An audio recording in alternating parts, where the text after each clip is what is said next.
Praise be Jesus Christ, now and forever. There are some passages in the Gospel which are really awesome in the true meaning of that much abused word. Certainly the miracles of feeding the multitudes, the calming of the storm, and quite obviously the transfiguration fit into that category. One such extraordinary and powerful passage we were privileged to hear and meditate upon just 2 weeks ago, when we heard the miracle of Jesus walking upon the raging waters of the Sea of Galilee. I've only been to the Sea of Galilee twice. I will very shortly be there again, if the Lord wills, and each time I have been, the sea, or the lake as it actually is, was remarkably calm and still. It was a beautiful experience of peace and tranquility. Contrast that with the experience of the disciples that fearful night, when the Sea of Galilee, which is indeed known for sudden and violent storms, erupted into a maelstrom of fury. Jesus, alone on the mountain in prayer, communing with his Father, has sent the disciples ahead of him in the boat, knowing exactly what would happen. That's a point of critical importance in the tale.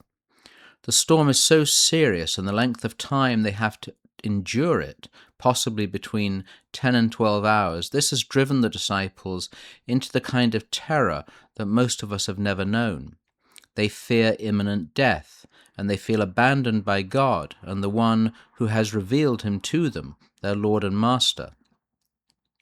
Brother Simeon, that great spiritual writer, has written that the waves have an almost spiritual power in the description of the storm.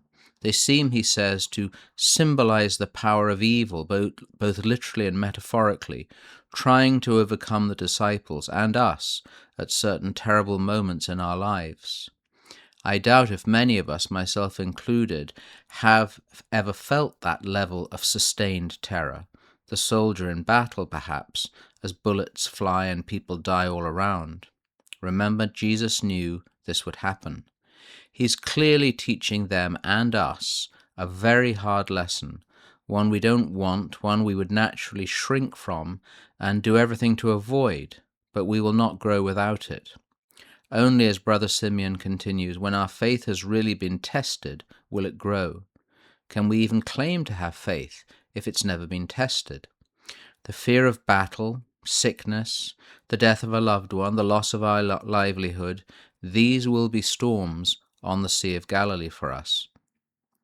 God is with us, just as in the hell of Auschwitz, where, when people spoke of the absence of God, St. Maximilian Kolbe appeared as a light in the very darkest of places to confirm the presence of God in the midst of terror.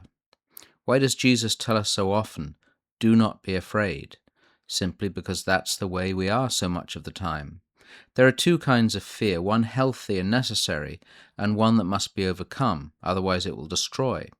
Human fear, like Peter almost sinking, displays a lack of trust, but the fear of the Lord, which is actually a faithful fear, brings peace and healing. As the story ends with Jesus and Peter safely in the boat of the church, the storm abates, and the disciples, recognizing who Jesus is, do as the Magi did in Bethlehem before the babe. They worship him. The greatest and most important thing we can do on this earth, that which is right and just. Brethren, be sober, be vigilant, because your adversary the devil, like a roaring lion, walketh about, seeking whom he may devour.